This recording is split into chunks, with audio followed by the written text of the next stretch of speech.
Welcome to this explainer. AI might live up in the cloud, but let's be real, its appetite for electricity, that is incredibly grounded. Today, we're unpacking a massive issue that's absolutely dominating technology and infrastructure news, and that's the surge in AI data centers. But instead of just looking at gigawatts and server racks, we're going to discover how our electricity grid is actually a complex living web of social, economic, and technical systems. We're looking closely at what changes, who pays, and who ultimately gets to decide the rules of the game. Here's our roadmap for today. We'll hit the data center surge, check out the physical and economic changes, figure out who actually pays for the connection, see who decides the rules, and wrap up with what a relational grid future looks like. All right, let's just dive right in. Starting off with Section 1, the data center surge. We're looking at some massive, but honestly pretty uncertain load growth here. So if you just read the headlines, you'd probably think the grid is literally collapsing right now. But look at this assessment from the Department of Energy. They're saying, yeah, the growth in electricity demand is absolutely huge, but the actual size and timing, it's highly conditional. They call these scenario-dependent projections. So we're really dealing with probabilities here, not some predetermined destiny. And the reason those national projections are so uncertain is that they're just a chaotic mix of shifting factors. You've got changing data center project pipelines literally colliding with rapid advances in computing efficiency. Plus, you have to factor in unpredictable weather patterns and broader economic forecasts. All these variables are just interacting constantly. Basically, there's no single inevitable load path for your local neighborhood. Future demand is kind of malleable. Now, even with all that uncertainty, we obviously still have to prepare for those upper bound scenarios, right? Which brings us to a really critical question of consequence. What actually happens to our infrastructure if AI and data center demand just completely outrun our short-term ability to build new power plants and transmission lines? That takes us to Section 2, physical and economic changes. Let's unpack the dual impacts of all this rapid energy consumption.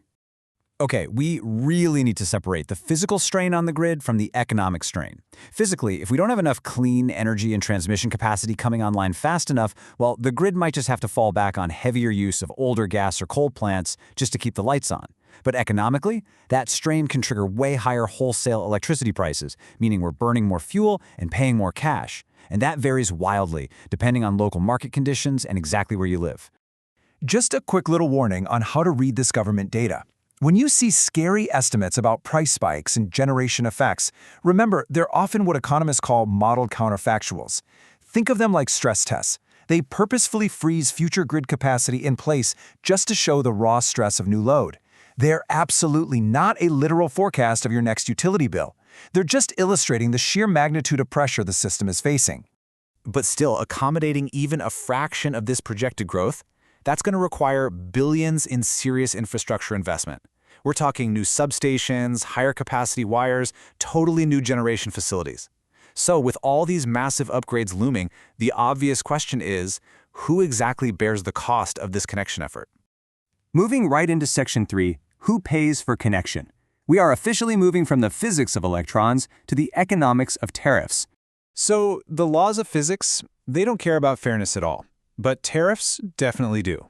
A tariff, in this context, wraps up all the rate structures, the really complex study processes, and the contracts used to allocate connection costs. It's human-made regulatory decisions, not the fundamental laws of thermodynamics, that actually determine who foots the bill.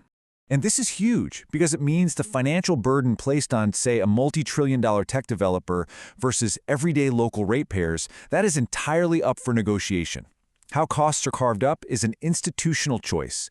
It's a social choice, layered right over an engineering system, which means it can be vigorously debated, challenged, and completely redesigned. So if physics isn't deciding the winners and losers of grid expansion, we really need to look at the people in charge. Since these are human-made rules, who exactly holds the pen? Which brings us to Section 4, who decides the rules? Let's go ahead and map out the super fractured landscape of grid authority. Here's the thing, there is no single boss of the power grid. The authority is totally fractured. At the federal level, you've got agencies like FERC controlling interstate commerce and the big overarching transmission rules. But drop down to the state level and you have public utility commissions handling retail regulation and local rates.